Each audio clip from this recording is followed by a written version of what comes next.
আমাদের আজকের দাবি ৬ মাস মাতৃত্বকালীন ছুটি এবং সুবিধা সকল শ্রমজীবী মানুষকে দিতে হবে, যেটা সরকার প্রতিনিয়তই সরকারি নারী শ্রমিকরা পাচ্ছে। আমরা কর্মক্ষেত্রে যৌন হয়রানি প্রতিরোধ আইন চাই। আইএলও সনদ ১৯০ অনুস্বাক্ষর করতে হবে।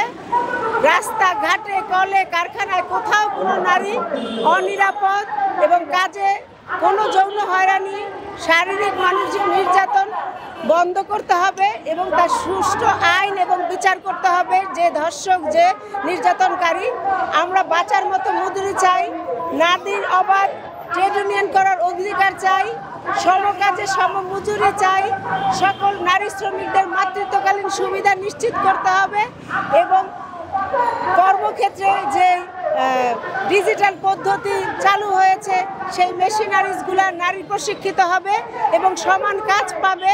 নারীকে ছোট করে দেখা এবং নারীর প্রতি নির্যাতন এবং বাঁচার মতো মজুরি যতক্ষণ পর্যন্ত শ্রমিকরা না পাবে এই ধরনের নির্যাতন থাকবে। তাই এই অন্তর্বর্তীকালীন সরকারের কাছে আহ্বান, আইন চাই, বাস্তবায়ন চাই এবং নির্যাতন বন্ধ, প্রতিরোধ চাই।